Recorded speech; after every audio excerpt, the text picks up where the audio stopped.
ഹേ friends, അപ്പോൾ welcome back to my channel. ഇന്നത്തെ vlog വലിയ കാര്യമായിട്ടൊന്നുമില്ല, വേണമെങ്കിൽ ഒരു മിനി വ്ലോഗ് നമുക്ക് പറയാം. എനിക്ക് ഈയിടെയായിട്ട് തട്ടോടാൻ ഭയങ്കര ഇഷ്ടമാണ് ഗൈസ്. തട്ടോടാൻ എനിക്ക് എന്നെ തന്നെ ഭയങ്കര സുന്ദരിയായിട്ട് ഫീൽ ചെയ്യും. അപ്പോൾ നമ്മൾ ഇന്നെന്ന് പറഞ്ഞാൽ ഫോട്ടോ എടുക്കാൻ പോയതാണ്.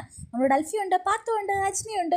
ഒടുക്കത്തെ വെയിലായിരുന്നു ഗൈസ്. പിന്നെ അത്തോടെ വെയിലത്ത് തിളങ്ങും ഗൈസ്. എനിക്ക് ഇഷ്ടപ്പെട്ടു. നമ്മൾ പോകുന്ന വഴിക്ക് ഒരു നായിൻ്റെ കുട്ടിയെ കണ്ടു. പാത്തു അതിനെ കരിയിൽ വെച്ചെറിയുന്ന ഭീഷണിപ്പെടുത്തി. പിന്നെ പോയി ബുദ്ധിപരമായിട്ട് പോയി കമ്പൊക്കെ എടുത്ത് അതിനെ എറിഞ്ഞു ഓടിച്ചാണ്ട് അതിനെ എറിഞ്ഞിട്ട് അതിനേക്കാളും മുമ്പ് അവളോടും. അത് അവിടെ നടന്നുകൊണ്ടിരുന്നത്. നമ്മൾ വേറെ സ്ഥലത്ത് പോയപ്പോഴത്തേനും അവിടെ പനപ്പട്ടി വന്ന് ഗൈസ്. പിന്നെ നമ്മുടെ പാത്തു കുറേ കരിയിലേക്ക് എറിഞ്ഞ് അതിനെ ഓടിച്ചു. പിന്നെ അവിടെ ഇഷ്ടം പോലെ ചക്ക ഉണ്ടായിരുന്നു ഗൈസ്. ചക്കയെ തൊടാൻ പോയി അൽഫിയോട് നമ്മൾ പറഞ്ഞു ഫൈൻ വരും എന്ന് പറഞ്ഞ് അവളെ പിന്തിരിപ്പിച്ചു. സത്യത്തിൽ നമ്മളെല്ലാവരും കൂടി ഒരുങ്ങി പോകുന്ന കണ്ടാൽ ഏതോ ഒരു കല്യാണത്തിന് പോകുന്ന ഫീലായിരുന്നു.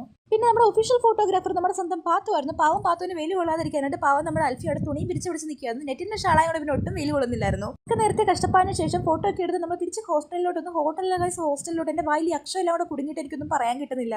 ആ നീണ്ട 4 നില കെട്ടിടം കയറി മണ്ടയിൽ എത്തണമല്ലോ എന്ന വൈക്ലഭ്യത്തോടെ ഞാൻ മുന്നോട്ട് നടന്നു. പിന്നെ ആ കെട്ടിടം കയറി മണ്ടയിൽ എത്തിയപ്പോഴത്തേന് അവിടെ നമുക്ക് സർപ്രൈസ് ആയിട്ട് ചിക്കൻ കറിയും പൊറോട്ട ഉണ്ടായിരുന്നു. പിന്നെ അവർക്ക് നന്ദി അർപ്പിച്ചുകൊണ്ട് അതും കഴിച്ചിട്ട് ഞാൻ മിണ്ടാതെ വിടുന്നു. അപ്പോൾ ഇനി ഞാൻ ഇതിൽ സംസാരിച്ച് ഞാൻ ഒരു ശ്വാസം മുത്തി ചത്തുപോകും. അപ്പോൾ ഇത്രയുള്ളൂ. Bye guys.